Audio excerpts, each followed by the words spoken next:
Indonesia yang berperingkat 133 FIFA atau dunia berhasil menahan imbang Australia yang berada di peringkat 24 dunia.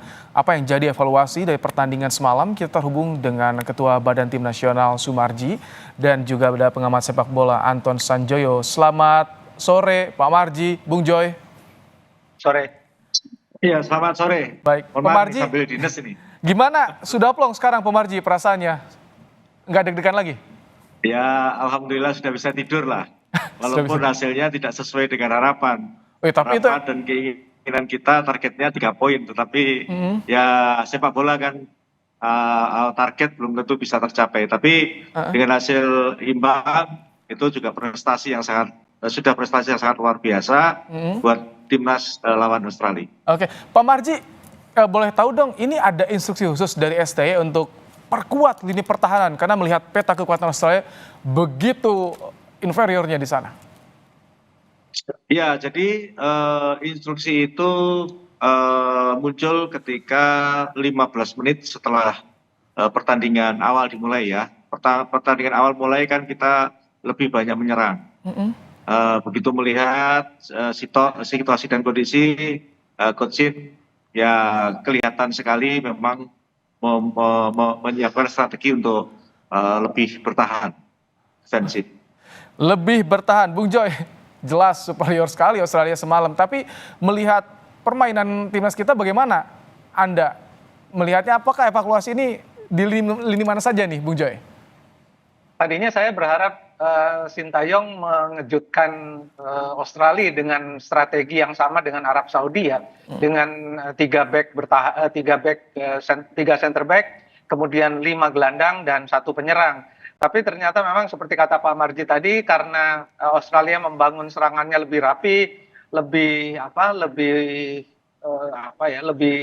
kuat gitu. Mereka membangun dari bawah, umpan-umpan pendek, kemudian mereka lebih sabar juga. Memang akhirnya Indonesia tertekan. Jadi saya yakin apa yang dikatakan Pak Marji itu benar, karena kemudian 2 pemain sayap Indonesia itu betul-betul berada di perimeter pertahanan. Dan ini yang membuat Indonesia kemudian juga menjadi sulit. Tapi memang tidak ada pilihan untuk melawan tim yang dominasi bolanya begitu kuat. Sehingga memang pertahanan, tapi kan sejak lawan Arab Saudi pertahanan Indonesia solid. Tapi tadinya saya mengharapkan lini tengah juga bisa lebih solid, dalam arti bisa merebut bola lebih tinggi dari wilayah pertahanan. Tapi memang Australia kemarin bermain luar biasa. Ya hanya bisa saya katakan bahwa Indonesia beruntung nggak kebobolan lebih dari 2 gol ya.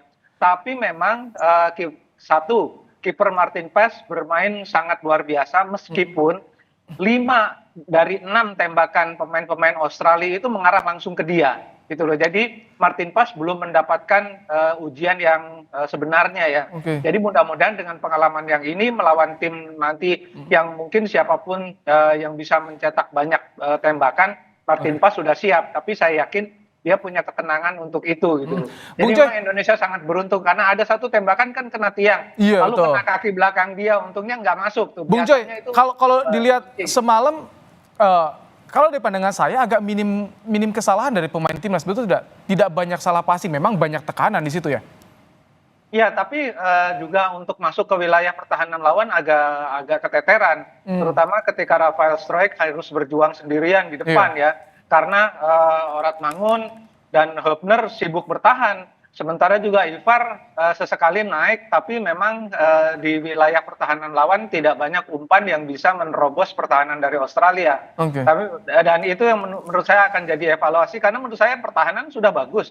Kalau pertahanan bagus, harusnya punya strategi untuk menyerang balik. Tapi memang itu membutuhkan kondisi fisik yang betul-betul prima. Dan ini pasti akan diperbaiki karena masih ada 1 bulan ke depan untuk pertandingan melawan Bahrain di kandang Bahrain. Pak Marji, Martin Paes banyak banjir apresiasi bahkan dari pelatih Australia, Pak Marji. Ini kemarin termasuk juga soal skema bagaimana antisipasi tendangan sepak pojok. Ini juga jadi instruksi khusus dari STY. Ya Mas.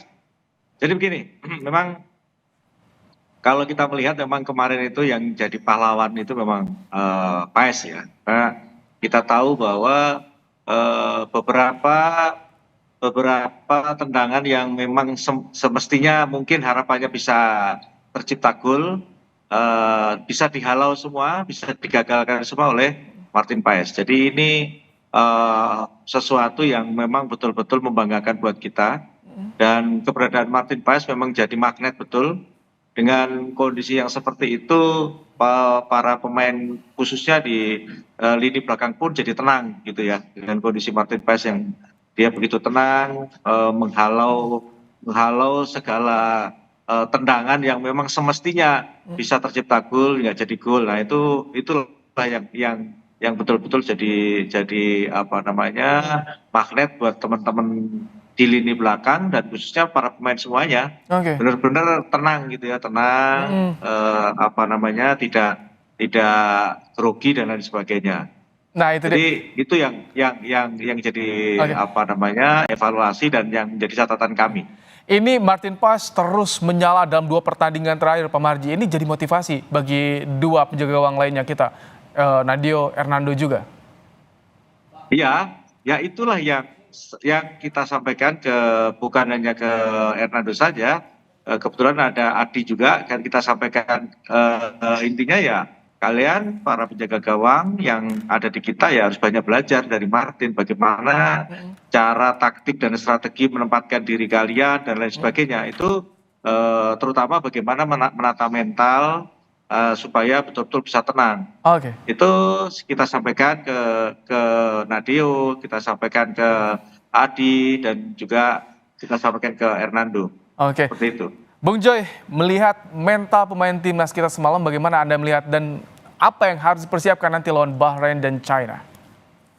Ya, kalau saya lihat kemarin paling tidak Indonesia bisa bertahan dengan tekanan yang sangat berat ya. Karena memang di grup C ini kan lawan Indonesia bukan main-main tuh. Semuanya kan ada di peringkat 1 di pot masing-masing kan waktu sebelum masuk ke grup C, kecuali Bahrain gitu loh. Tapi memang teruji melawan Arab Saudi, teruji sekarang melawan Australia, dan hanya memang mungkin harus membuat lebih banyak peluang untuk mencetak gol. Karena kalau hanya bertahan saja, paling banter kan hasilnya cuma draw gitu loh, dan itu sangat buat saya agak mengecewakan tuh kemarin, karena harapannya kan setelah lawan Arab Saudi yang menurut saya bilang ke Pak Marji, Pak, kalau main 45 menit pertama lawan Arab Saudi kita langsung lolos ini, saya bilang gitu, karena Tapi mainnya peringkat berani loh, sekali Bung ya. Joy, peringkatnya jauh, 24, 56 beda Arab Saudi, Iya, Australia tapi jauh juga. sama Arab Saudi juga peringkatnya kan jauh, gitu loh. Tapi kan Indonesia bisa memberikan perlawanan yang di Jeddah lagi. Oke. Dan yang membuat saya kagum pada pertandingan pertama, itu pemain-pemain Indonesia di lini tengah berani melakukan intercept untuk bisa langsung menekan ke pertahanan Arab Saudi. Cuma memang itu yang kemarin tidak terjadi di Oke. pertandingan melawan Australia. Ya, barangkali Sintayong sudah mengevaluasi nanti lawan tim yang kan peringkatnya hampir semua di atas Indonesia. Iya. Gitu loh. Jadi kita nggak bisa lagi excuse dengan peringkatnya jauh atau peringkatnya Oke. dekat gitu. Tapi Karena realistis ini nggak adalah Bung Joy? Kemarin Erick Thohir bilang 15 poin lah targetnya di grup C ini. STY bilang peringkat 3 atau 4. Ini realistis nggak menurut Anda target yang bisa dicapai? Saya belum hitung, tapi kalau 15 harus melihat juga kompetitor yang lain. Tapi kalau targetnya peringkat 3 atau 4, saya yakin sih masih bisa ya. Dengan 2 poin so far, dan ada kemungkinan kan Indonesia katakanlah di kandang melawan China, menang lawan Bahrain. Gitu. Jadi ada kemungkinan peringkat 4 sih harusnya masih bisa ya. Syukur-syukur kalau bisa membuat kejutan di kandang. Katakanlah di kandang Australia, di kandang Jepang bisa menahan draw, bisalah di peringkat ketiga gitu loh. Jadi Oke. saya rasa harapannya sih memang bisa melakukan kejutan dan jangan kehilangan poin lagi ketika bermain di kandang Indonesia gitu loh, karena Oke. itu betul-betul aset yang harus dimanfaatkan. Ya kemarin jadi pelajaran lah, tapi paling tidak mental pemain sudah sangat teruji karena kemarin mendapatkan tekanan yang luar biasa. Pak Marji, jelang lawan Bahrain Ya. nanti, walaupun masih lama, apa yang jadi evaluasi STY ke depan? Ya, yang pasti kita melawan Bahrain kemarin juga sudah sempat sedikit kita diskusi kapan rencana itu akan kita kumpulkan anak-anak, dan juga ke depan seperti apa. Jadi kan memang kita lihat kalau lawan Bahrain ya tentunya kita berharap ketika di sana kita dapatkan poin gitu. Jadi kalau bicara Bahrain berarti kan bicara evaluasi dua pertandingan yang sudah kita jalankan, baik lawan Saudi maupun kemarin kita lawan Australia. Nah dari itu tentu dari evaluasi itu nanti akan kita perbaiki untuk perbaikan untuk pertandingan berikutnya. Yang menjadi catatan kita, yang menjadi catatan kita ada beberapa yang memang harus kita sampaikan secara langsung kepada para pemain, terutama bagaimana para pemain agar betul-betul di klubnya itu bisa mendapatkan tempat, mendapatkan posisi, sehingga ketika para pemain berada di klub masing-masing bisa mendapatkan posisi dan bisa bermain, tentu tidak akan turun performanya. Itu yang kemarin kita sampaikan, karena itu bagian dari evaluasi yang harus kita sampaikan dan kita ingatkan kepada para pemain agar menjaga performa. Jadi itu saya kira yang kita sampaikan ke para pemain untuk persiapan nanti lawan Bahrain. Para pemain juga sudah kembali ke klub masing-masing. Tentu kita doakan Garuda bisa terus terbang tinggi di kancah dunia. Terima kasih Pak Marji dan juga Bung Joy. Ya, sama-sama. Telah bergabung di program Kompas Petang sore hari ini.